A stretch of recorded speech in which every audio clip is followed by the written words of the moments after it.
Dan SMS yang sudah masuk, kawan, ada beberapa SMS yang juga belum sempat terjawab di minggu-minggu sebelumnya. Malam hari ini akan dijawab oleh Bapak Ezra.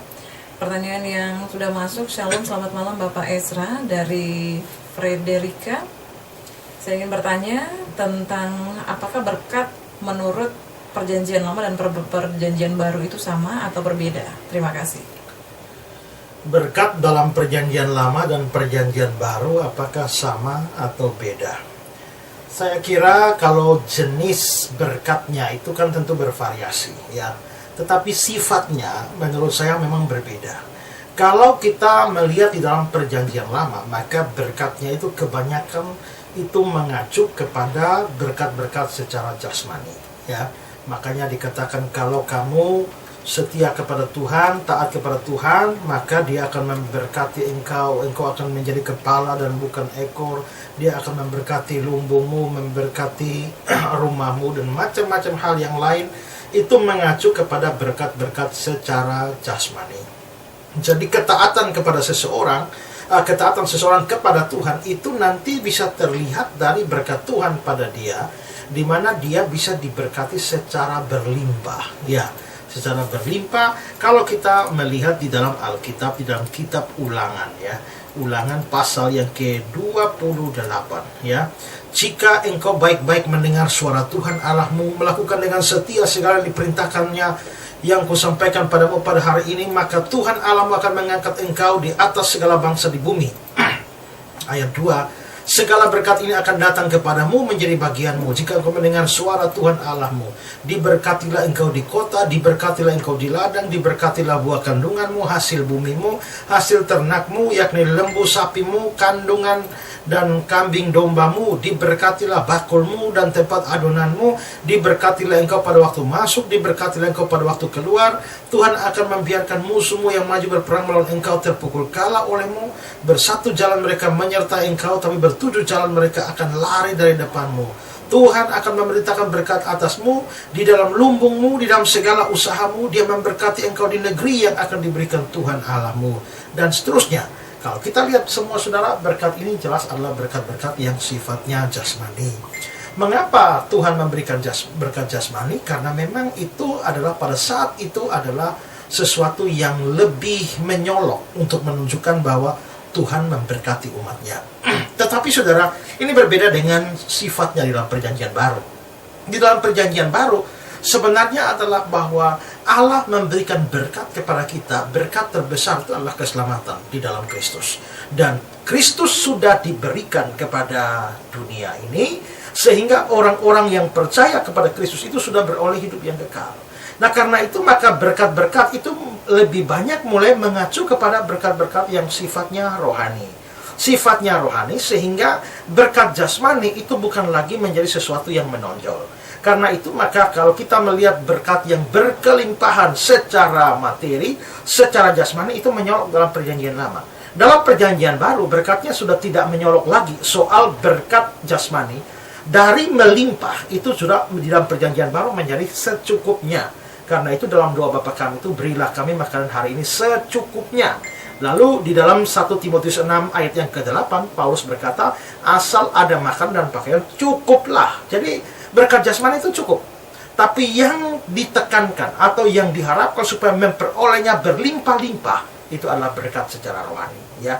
Mengapa? Allah tidak perlu lagi menunjukkan kepada kita kasih-Nya melalui berkat jasmani, karena kasih-Nya sudah dinyatakan melalui kedatangan Yesus Kristus bagi kita.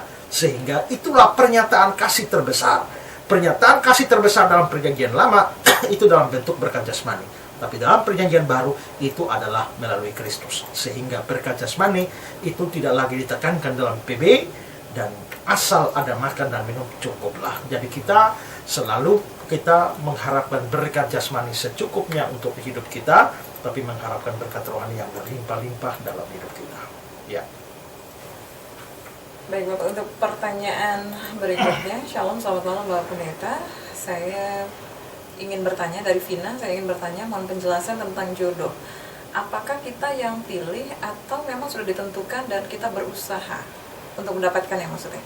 Mohon penjelasannya Pak, karena saya dalam posisi belum paham tentang hal ini. Terima kasih.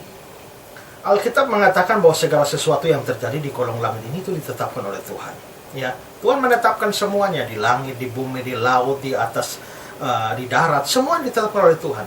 Tidak ada sesuatu yang terjadi secara kebetulan di dalam dunia ini. Ya, itu namanya providence of God. Allah menetapkan segala sesuatu. Tapi saudara, bahwa Allah menetapkan segala sesuatu itu tidak pernah membuang tanggung jawab manusia, tidak pernah membuang kebebasan manusia, sehingga manusia bukan robot yang hanya mengikuti ketetapan Allah tanpa ada kebebasan, tanpa ada tanggung jawab di dalamnya. Ya, Allah sudah menetapkan kita semua mati kapan, tapi bukan berarti kita boleh hidup seenaknya dan boleh ugal-ugalan di jalan nanti bisa mati, kecelakaan dan sebagainya. Kita tetap harus menjaga diri dari segala macam kecelakaan, biarpun Tuhan menetapkan kita mati. Keberhasilan seseorang itu sudah ditentukan oleh Tuhan. Siapa yang lulus ujian, siapa yang tidak lulus ujian, itu sudah ditetapkan oleh Tuhan. Tapi ada tanggung jawab manusia. Tanggung jawabnya manusia adalah belajar. Kalau mau ujian, belajar, ya kan?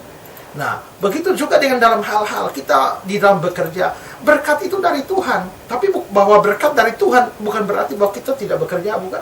Kita juga harus bekerja, membanting tulang, bekerja dengan keras supaya kita mendapatkan hasil. Tapi Alkitab bilang bahwa berkat itu sumbernya dari Tuhan, ya.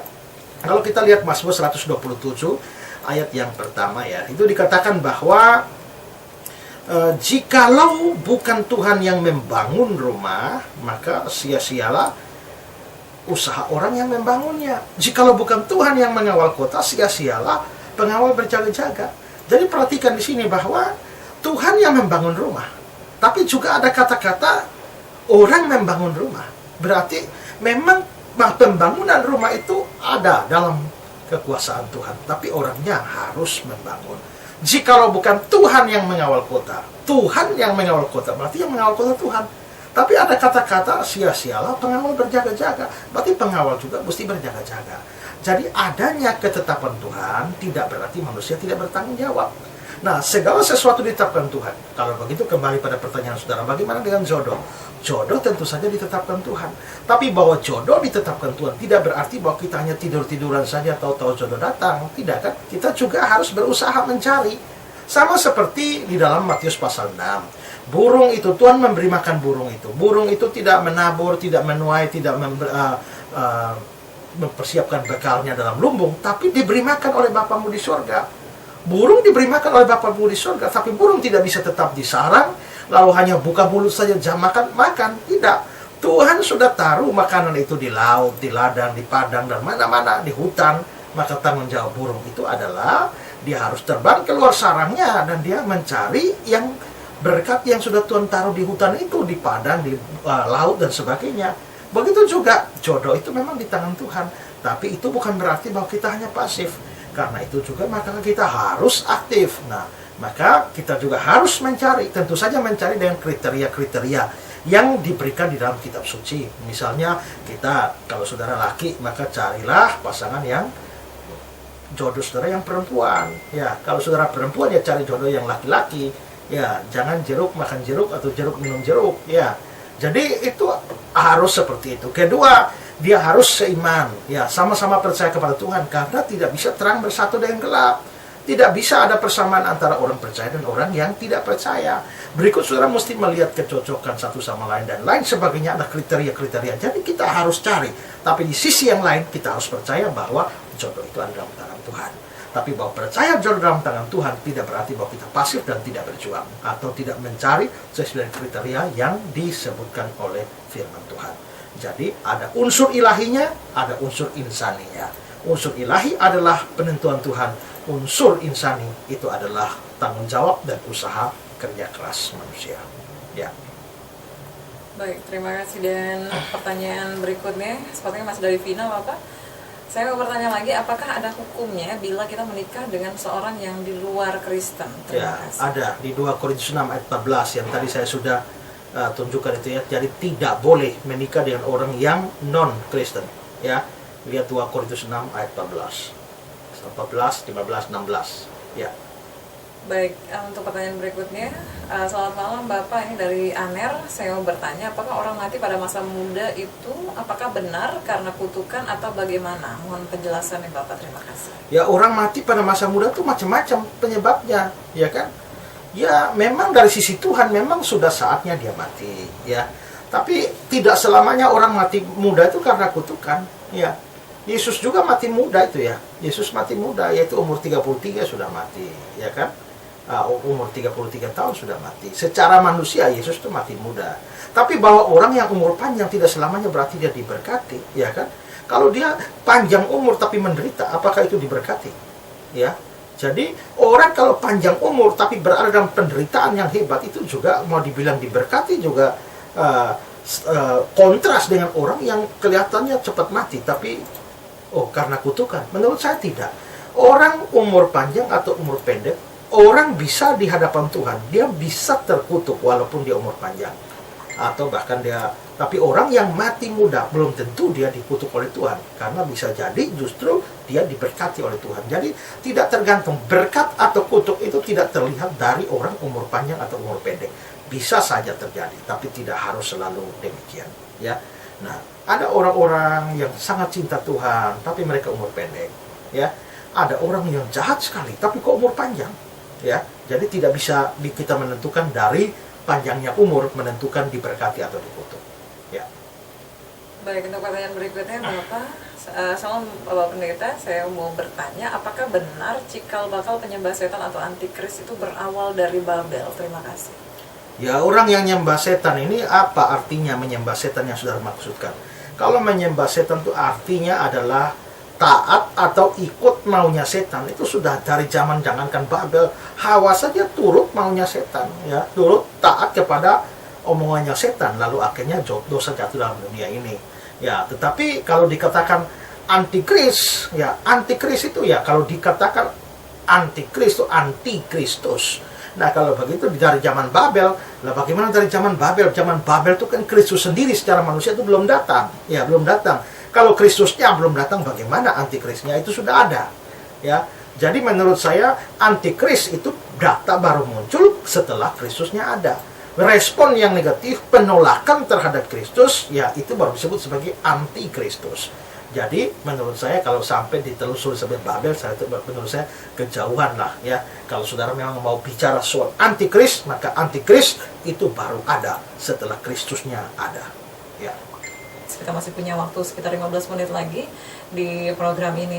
Dan SMS yang sudah masuk malam hari ini, Shalom, selamat malam Bapak Pendeta. Saya ingin bertanya,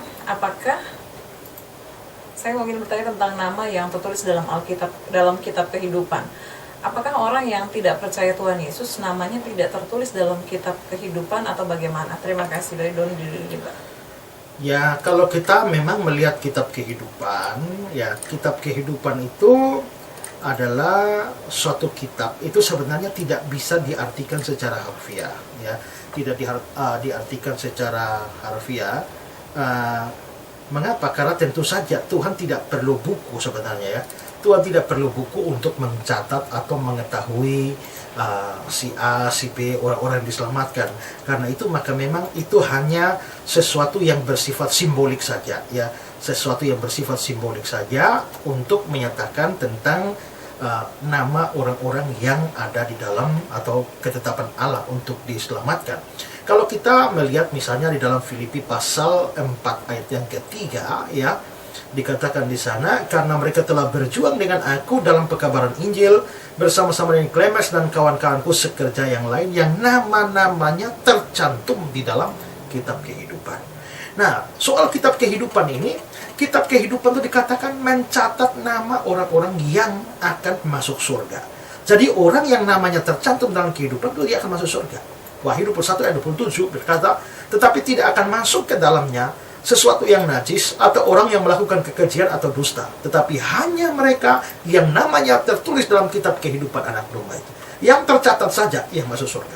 Yang tidak tercatat artinya tidak akan masuk surga. Atau yang tidak akan masuk surga tentu saja tidak tercatat. Ya, jadi orang namanya tidak tercantum dalam kitab kehidupan akan masuk neraka. Itu di dalam Wahyu pasal 20 ayat 15. Dan setiap orang yang tidak ditemukan namanya tertulis dalam kitab kehidupan itu, dia akan dilemparkan ke dalam lautan api.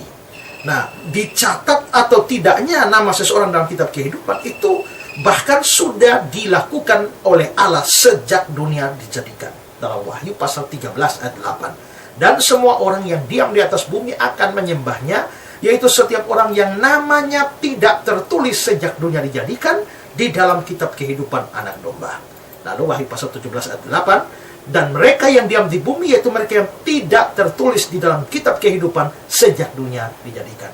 Jadi, apakah kitab kehidupan itu tidak mencatat nama orang-orang yang tidak diselamatkan? Oh jelas.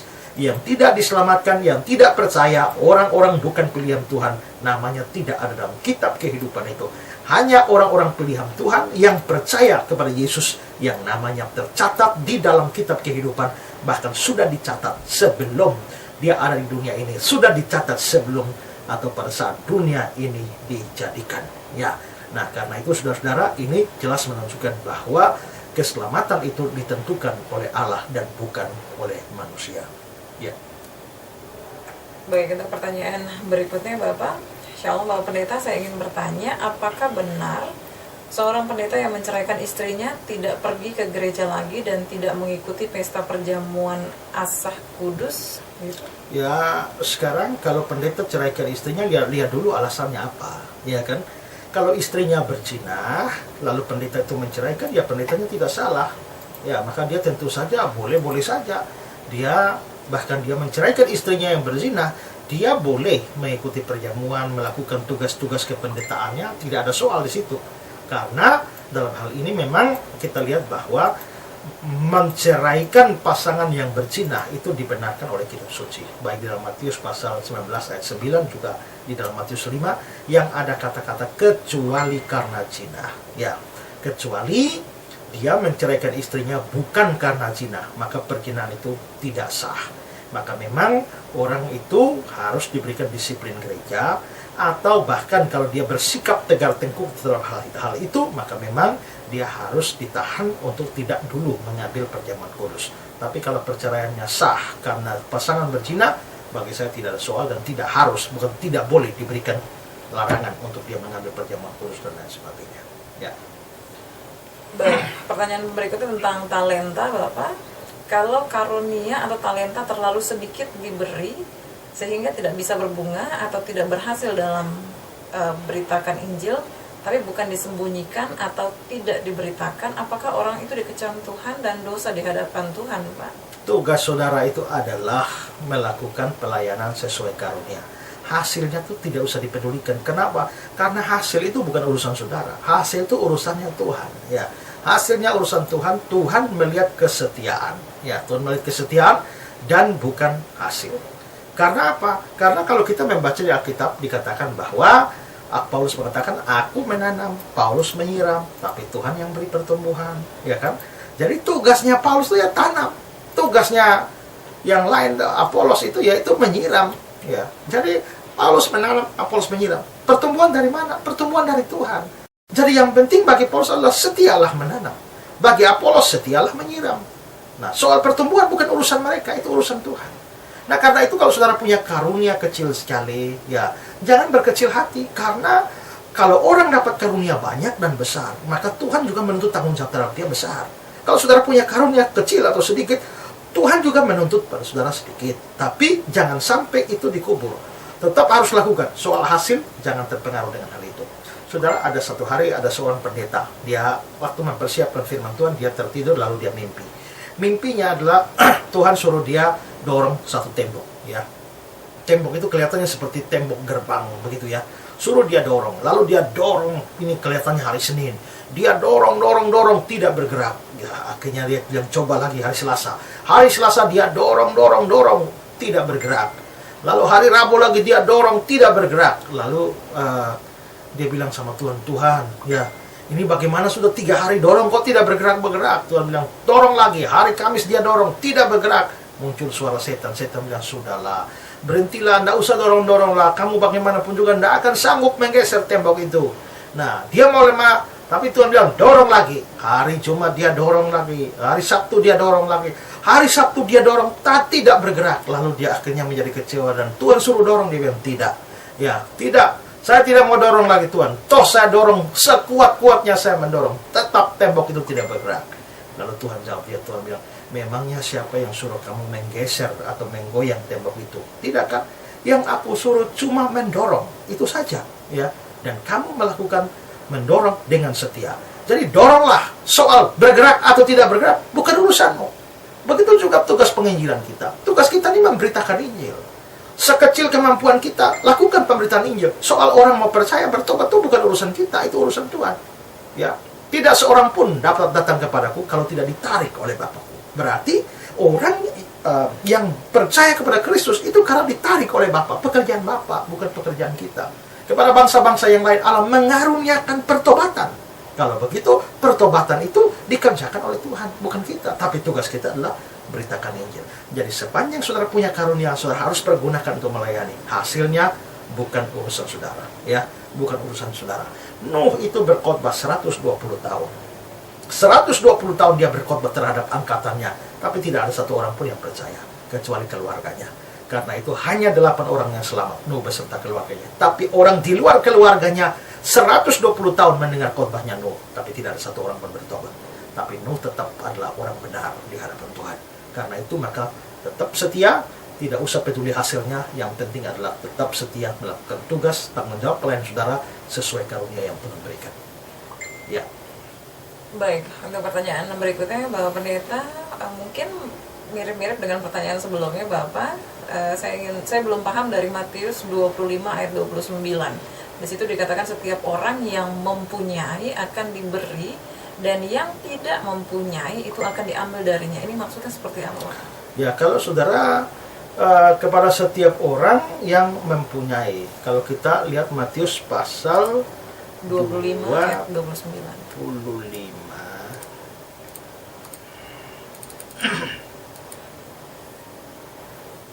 Karena setiap orang mempunyai, kepadanya akan diberi, sehingga dia berkelimpahan. Tapi siapa yang tidak mempunyai, apapun yang ada padanya akan diambil daripadanya. Nah, di sini kelihatannya masih soal talenta, ya. Masih soal talenta. Maka kalau lihat dari ayat 26, hai hamba yang jahat dan malas. Jadi kamu sudah tahu bahwa aku akan menuai di tempat di mana aku tidak menabur, dan memungut dari tempat di mana aku tidak menanam. Karena itu sudahlah seharusnya uangku itu kuberikan pada orang menjalankan uang, supaya sekembalinya aku menerima serta dengan bunganya. Sebab itu ambillah talenta itu daripadanya, berikanlah kepada orang yang mempunyai 10 talenta. Jadi kita bisa lihat bahwa tuan ini dikatakan dia mempunyai uang, ya. Dia mempunyai uang yang mau dia bungakan. Yang mau dia bungakan dan dia bagikan kepada orang. Ada yang dapat talentanya, ada yang dapat banyak, ada yang dapatnya sedikit, ya. Ada yang dapatnya sedikit, lalu dia perintahkan membungakan. Tapi dan yang dapat banyak ini ternyata mereka setia.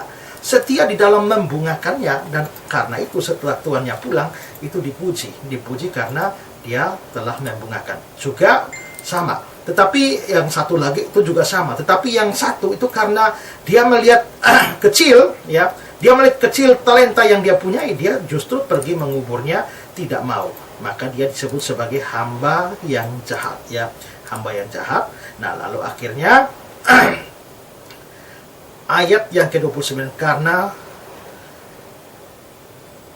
karena setiap orang mempunyai, kepadanya diberi, sehingga dia berkelimpahan.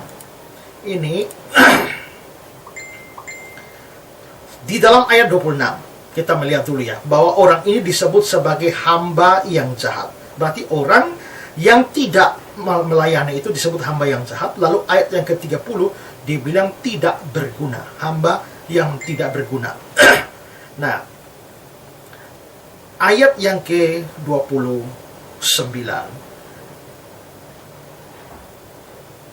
karena setiap orang mempunyai, kepadanya akan diberi, sehingga dia berkelimpahan. Siapa yang tidak mempunyai, apapun yang ada padanya akan diambil daripadanya. Ada banyak orang yang mengartikan bahwa bagian ini menunjukkan bahwa kalau seorang menggunakan karunia-Nya dengan setia, maka Tuhan akan menambah karunia-Nya. Dan sebaliknya, kalau seseorang tidak menggunakan karunia-Nya, maka Tuhan akan mencabutnya. Itu penafsiran yang umum, ya. Tetapi ada keberatan terhadap penafsiran seperti ini. Karena apa? Karena penafsiran ini tidak sesuai dengan konteks yang menunjuk pada akhir zaman sebenarnya, ya. Nah, pada akhir zaman, itu konteksnya pada akhir zaman, Matius pasal 25, dia menghakimi.